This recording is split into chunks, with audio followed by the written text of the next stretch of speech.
What's up, guys? Shauna here, owner of Infinity Nutrition and Health Coaching, registered health and nutrition counselor, and I'm going to be talking to you today about processed foods, including my favorite processed foods, because yes, I do eat some from time to time. So let's start with what is processed foods. So a processed food is anything that has been altered from its original state. So not all processed food is created equal. There are some foods that are more processed than others. So that is definitely a consideration that we'll be talking about. The more processed something is, generally, the less healthy it is for you. So you have to be mindful of that. You also want to consider what has been taken away during processing. So what I mean by that is, when foods are processed, some of the nutrients have been stripped during this process. So that would make something less nutritious. The other consideration is what has been put back in or been put in the first place to foods during processing. So this can include foods that are actually fortified with nutrients. So cereal, for example, it is a pretty highly processed foods, but most cereals are fortified with nutrients, meaning there has been things like vitamins and minerals that have been put back into this product to help our health. However, the other thing you need to consider as far as what's been put into foods are other ingredients that will hinder your health. So things like sodium, sugar, and chemicals and synthetic ingredients that we want to limit. That is a huge consideration for processed foods. So we're going to talk about that and my top choices and why. Let's get started. Okay, my number one choice for processed food is protein powder. So I use Lean Fit protein powder. I've been using it for years and years. It tastes great. It's a really good quality protein, no added sugar, fillers. It's really good value, tastes amazing. So it checks all the boxes for me. Now, do I replace natural sources of protein from Whole Foods with protein powder? Absolutely not. I definitely seek out those natural sources first, and this just tops me up. I like to add it to my smoothies, my oatmeal, makes the food taste so good. And the other thing to consider is a lot of processed foods are high in carbohydrates. So it's very nice to have something in your cupboard that is high in protein, which a lot of people struggle to get enough of. So I definitely recommend this. Okay, my second choice would be crackers, something I've been obsessed with since I was a kid. I do like to have them on hand in the cupboard to have as a nice crunchy snack from time to time. One of my top choices, this one here, so Mary's Organic Crackers. What I like about these is they're organic, they're gluten-free, which I like to limit gluten in my diet, so that's great. And then they have minimal ingredients as well. This is a really important tip. So when you're purchasing a food, particularly a processed food, the less ingredients, the better it generally is for you. So make sure you keep an eye on the food labels when you're selecting your products. The second choice, I just love the taste of these organic rosemary multigrain flatbread crackers. I get them at Superstore, so another top choice of mine. Next up on my list, we have crunchy legumes. So legumes, for those of you who don't know, are beans, lentils, and peas. This particular brand, this is called Three Farmers. They have a whole great line of different flavors, minimal ingredients.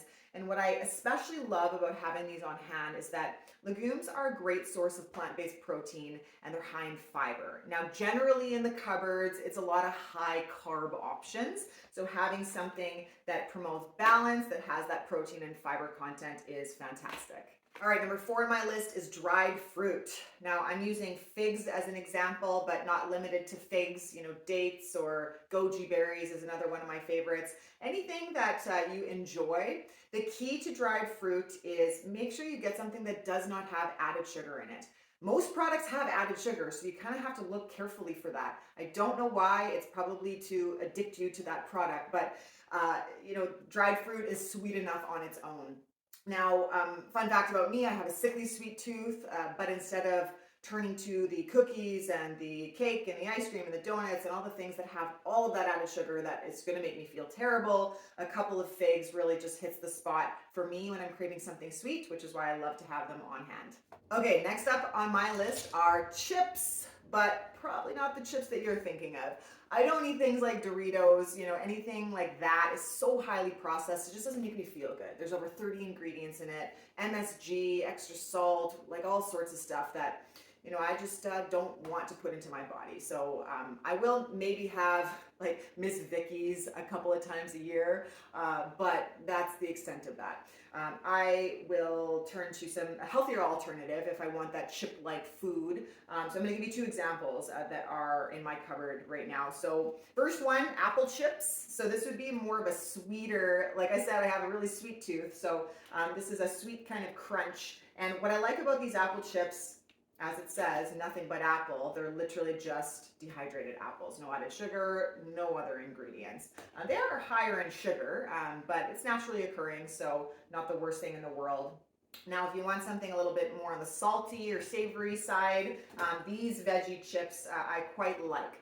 They're based out of chickpea flour. They're gluten-free, minimal ingredients. Yeah, I think they hit the spot for that salty option. So those are my top choices for a chip-like product that's processed. The sixth and final choice for my top processed foods would be dark chocolate. So I love me some chocolate. Key things with this though are to stick with dark chocolate versus milk chocolate. 70% or higher is what we want to strive for. Dark chocolate actually is considered a health food. It's a healthy fat.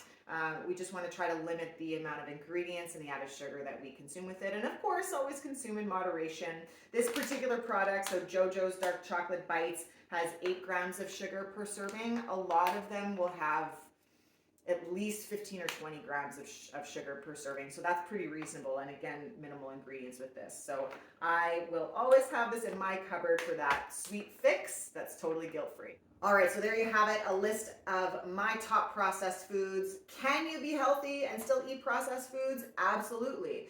But as we've established, not all processed foods are created equally, so you want to be attentive at what you're buying.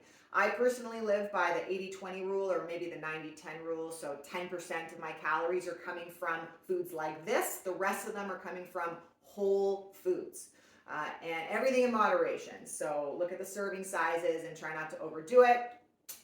Now, a couple of other key takeaways. So as we've established, the less ingredients, the better on a product. Less is more. If you don't recognize the ingredients, is it going to be that good for you? I would assume not. It's better to be able to recognize the ingredients on the food labels and only have a few of them. Also, another thing to keep in mind is that ingredients are listed by volume. So if you're looking at a product and the first thing you see is sugar, I'm going to say you're probably going to want to avoid that. So hopefully you had some good takeaways from today. Thank you so much for tuning in. For more information about Infinity Services, please visit winnipeghealthcoaching.com and hope you have a great day.